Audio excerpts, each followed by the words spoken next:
الخسيس الشمام ده الندل صبحي فضح امي النهارده قسما بالله. خلاني طالب اوبر سكوتر عشان كان معايا كرتونه عايز اوديها لحد. فالمهم اوبر سكوتر جالي عند البيت. خرجت يا دوب احط الكرتونه ورا السكوتر ورا اوبر. فالمهم لمح 3 قطط برتقاني تحت عربيه.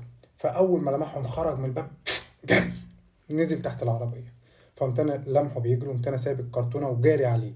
فالكرتونه وقعت والدنيا اتبهدلت وما علينا. فلما جريت عليه ال3 قطط البرتقالي نفس الشكل طلعوا من تحت العربيه. انا قلت الخسيس ده معاه. فقمت جاري وراه قسما بالله. جريت وراهم في الشارع من الشارع ده للشارع ده للشارع ده بجري وراه. قاموا جم عنده عماره دخلوا.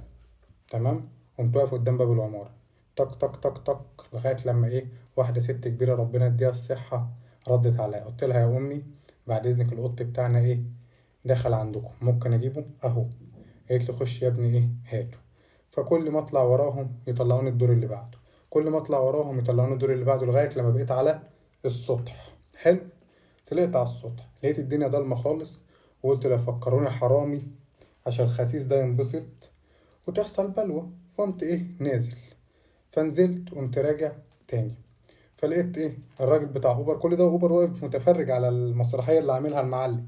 فالمهم لقيت الراجل بتاع اوبر واقف بيقول لي خلي في علمك لسه في قط تحت اهو. فبص تحت العربيه الاقي مين؟ الخسيس. اصلا ما جريش معاهم بس القطط منه شبهه. انا فكرته في وسطيهم.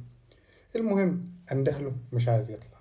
امسك شويه طوبه اطوح عليه بالراحه كده مش عايز يطلع. فين وفين لما جبت عصايه وهشيته كده خرج الحمد لله. بس ما دخلش بيتنا.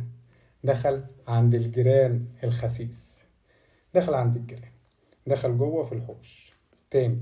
فالمهم عمال اندهله يا صبحي تعالى. يبص لي ويقعد يلعب قسما بالله. يا صبحي تعالى. الاقيه ماسك مش عارف في ايديه كده وعمال يعمل بيه كده ويعمل بيه كده يعمل بيه كده ويعمل بيه كده. يا صبحي تعالى مش عايز يجي. فين وفين لما لقيت الست صاحبة البيت كتر خيرها داخلة عليا. قلت لها بعد اذنك يا امي القط بتاعنا اهو هخش اجيبه. قالت لي خش يا ابني هاته. على ما دخلت جبته قام نزل تحت بير السلم. هم الناس عندهم عربيات وكده ربنا يزيدهم. فتحت السلم في قطع غيار عربيات. فالمعلم دخل تحت قطع الغيار. حلو. مديت ايدي اجيبه. قمت جايبه مطلعه كله شحم. وانا ايدي كلها شحم متبهدلين اهو. وخدته وروحته على البيت. الخسيس الفاجر القادر ده قسما بالله كل ده وبتاع اوبر واقف بيتفرج عليا.